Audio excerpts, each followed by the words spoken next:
Hello everyone, my name is Dylan and I build things. Today I'd like to showcase my Warhammer 40K Sons of Malice kill squad. Before we start, I'd like to apologize for the lack of content in these past few months. During this time, I fell into a Warhammer 40K rabbit hole, and I decided to try my hand at miniature painting. It may have taken a while, but hopefully my work will have been worth the wait. I'm assuming that we all have a basic knowledge of the Warhammer 40K lore and setting, but I'll leave some links in the description that should help newcomers get up to speed. The Sons of Malice are a renegade chapter of Chaos Space Marines, who serve the fifth god of Chaos, known as Malice. Often called the Outcast or Renegade god, Malice is a rival to all other forces of Chaos, and represents anarchy, destruction, and vengeance. As such, the Sons of Malice are the enemies of both the Imperium and Chaos. I learned about the Sons of Malice during a deep dive in the Warhammer 40K wiki, and I thought that their history and lore was the perfect inspiration for my own squad. However, I haven't exactly been faithful to the original aesthetics. Sons of Malice are supposed to be black and white with silver trim, and only 2 of these minis are technically Chaos Space Marines. Also, I'm not even sure if Noise and Plague Marines can be part of this chapter. From what I've heard, lore can be pretty flexible when it comes to minis, so I think I can get a pass for this. Unless I'm wrong, in which case I'm in trouble. Ultimately, I wanted to tell a story with the minis and colors I chose. These 4 Marines originally served the other Chaos gods, but abandoned them after learning of Malice. Now they serve the Renegade god by hunting their former allies. The black, white, and silver shoulder pauldrons represent their new allegiance, and their primary colors represent who they served and now fight against. The first Marine I painted was always a Son of Malice, so he kept with the basic color scheme. I would have liked to implement a more intricate black and white pattern, but I didn't have the skill to pull it off. Ultimately, I decided on a simpler color layout that was easier to keep clean. The eye lenses were quite tricky to paint, but they turned out alright. Looking back now, I could have done better, but I learned a lot from the build and painting process. As such, I will always honor this mini as the first son. The second Marine I painted was the Primaris Chaplain, though the correct Chaos term would be Dark Apostle. Personally, I prefer the term Chaplain, just because I think it sounds cooler. I decided this Chaplain would be a servant of Khorne, so the primary color was red and black, with silver, gunmetal, and brown for accents. Ultimately, he still looks like a regular Chaplain, so I customized the 12-pointed halo to resemble the 8-pointed Star of Chaos. It's a small detail, but hopefully enough to set him apart from other loyalists. This was the first time I ever worked with waterslide decals, so I got a little overzealous with their application. Some of them probably don't make sense, but I was having fun with the whole process, and isn't that the whole point? I hate to admit it, but I've liked my second son more than my first for quite a while. Everything went so much better with this model, and even now I'm tempted to say that this one is my favorite. For those of you who kept up with my community posts, you'll know that the Plague Marine was the next model I built. Unfortunately, I wasn't all that enthusiastic about this build process, so I kind of rushed through it. That resulted in me messing up the helmet visor, though I did salvage it somewhat. Ultimately, the end result isn't awful, but it is something I might redo given the opportunity. Thankfully, he does look pretty good beside his brothers. Next up was the Techmarine, or Warpsmith for the Chaos term. This model took the longest to paint, and was the one I felt the least confident about during the build process. This mini had the most parts, which was both good and bad. On the one hand, the part separation was great, so I could paint different sections easier.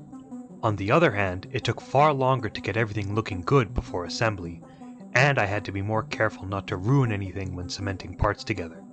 Also, I wish I used a deeper blue for the primary color, as the end result doesn't really look like other Tzeentch-aligned units. That being said, this mini did turn out well, and I love how many different weapons and tools he has at his disposal. I'm also happy with how the Servo Skull mini build turned out. This kit came with quite a few optional parts, this head being one of them. It was such a great design and I didn't want to throw it away, so I glued a spare vernier thruster to the neck and used a thin copper rod to keep it in the air. It doesn't look like a traditional Servo Skull, but I think it fits in well enough. I also spent a fair bit of time painting the terrain piece that came with the kit. This might have been wasted effort, but it was good practice in case I want to make more elaborate environmental dioramas. Finally, this brings us to the Noise Marine. This was actually the first mini I ever bought, and I built it last because I wanted to do the best job possible. In all honesty, I think I did alright. I used Vallejo Mecha Color Magenta Fluorescent as the primary color, and it was rather difficult to work with. Of course, I only learned that fluorescent paints work best over white and light colors after I finished base coating the mini in gray. Notes for next time, I suppose. It was also difficult to fix mistakes with this color, so there are a couple messy spots all around. Thankfully, they aren't in any highly visible places. I was racking my brain trying to figure out a color scheme for the Sonic Blaster, but in the end I just went with different shades of dark blue and gray with silver accents. It's not as vibrant as the box art, but it is clean, and that's more important to me. Despite its flaws, I actually like my Noise Marine slightly more than my Chaplain. Maybe it's because blue is my favorite color.